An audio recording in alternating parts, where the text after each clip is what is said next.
we're back again for another video mga boss, and Boss P here. And ayun, update ko lang kayo mga boss. Nandito tayo sa Bacolod City, pero uuwi ako kasi actually ngayon ng Iloilo City. Kaya magiging vlog natin for today's video mga boss, kung paano natin itatawid itong motor, Roro.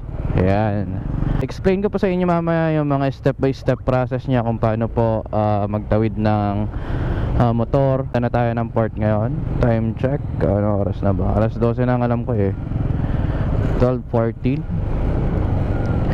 Bali ang oras ng biyahe sa Bacolod to Iloilo or vice versa, 2 hours ata ang tansya ko. Kasi last na biyahe ko from Iloilo 2 hours ang naging biyahe ng barko. So ayun, samahan nyo ako boss at tuturo ko sa inyo yung step by step process, yung mga requirements, kung ano mga kailangan nila kapag babiyahe tayo gamit mga motor or sasakyan natin. Halos parehas lang naman actually pag sasakyan at sa motor. Ang diferensya lang yung bayad. So malaki pa ang bayad ng sasakyan, sa around 1,400 ang alam ko. Pag walang karga yung sasakyan mo, 1,000 lang ata. Pero pag loaded siya, punong-puno, 1,400. Kasama na yung driver doon mga boss. Sa motor naman, ang alam ko may mga babayaran lang din tayo dito na terminal fee, port fee. Tapos ang pamasahe na itong motor is 350 pesos. O bibigyan ko kayo ng mga computation mamaya para may idea lang po kayo mga boss. Google Map tayo mga boss kasi hindi ko kabisado pa tong area na to. Go 1 month pa lang ata kasi ako dito sa Bacolod. Hindi na ako nakapag-vlog nung Mascara Festival nila kasi sobrang busy na din.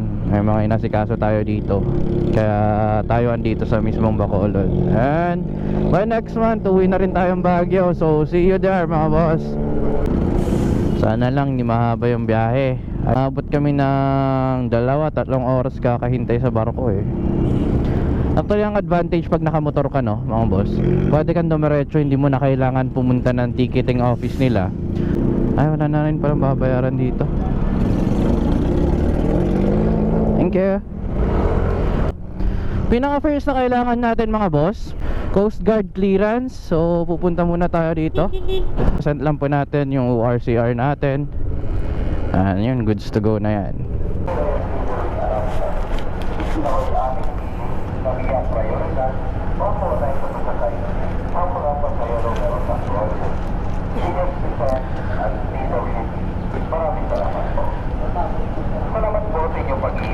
Ayan. Thank you sir.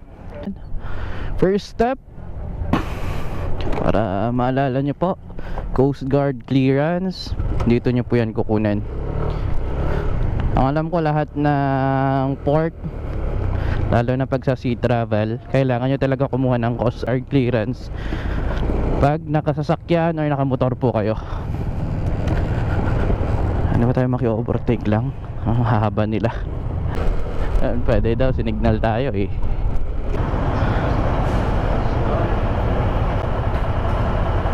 And salamat po. Magbayad ng entrance fee, diretso na po tayo dun sa paradahan ng mga sasakyan at motor. Na kailangan pumila dun sa ticketing booth nila kasi napakahaba ng pila dun ng mga pasahero. Tatago lang muna natin to kasi pipresent natin to mamaya. Ayan, ganyan po yung magiging setup pag sumasakay ka ng barko. Pag nakasasakyan, usually ganyan talaga, paatras po yung pagpaparada. May ibang barko naman actually na pwedeng diretso kasi dalawa yung pinto niya, sa harap tsaka sa likod ng barko. Tanong muna natin kung may available pa, kasi sisiksik lang actually yung motor dyan. Ay wala? Ayun.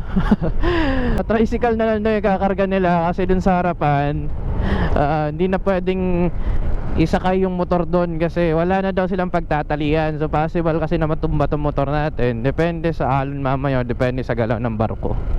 Try natin dito sa ibang kan ng barko. Iba pa ata to. So yun sinasabi ko mga boss, na Naghihintay na naman tayo 2 oras, 3 oras bago tayo makasakay sa barko. O yun, update ko na lang kayo mga boss. And tignan natin kung anong possible na gawin.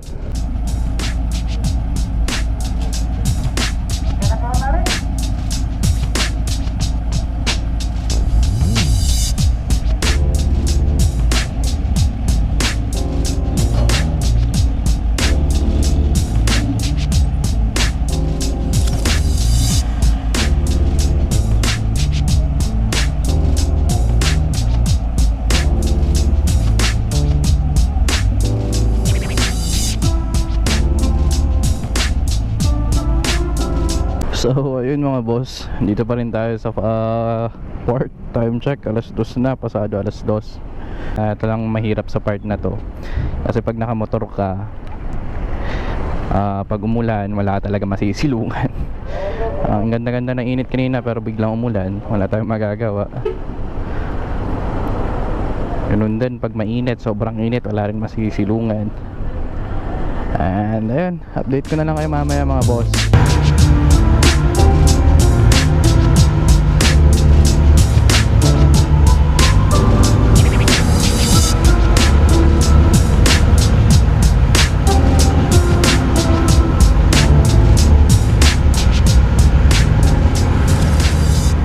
So ayun mga boss, kakadating lang natin ng Dumangas. Time check, magpo 4:30 na. 2 oras talaga ang biyahe from Bacolod. Nga pala mga boss, nakalimutan ko kayong i-inform kanina. Hindi na kasi ako nakapag-vlog kanina dahil sa ulan. Overall, ang nagastos lang natin is yung 93 pesos na terminal fee sa Bacolod.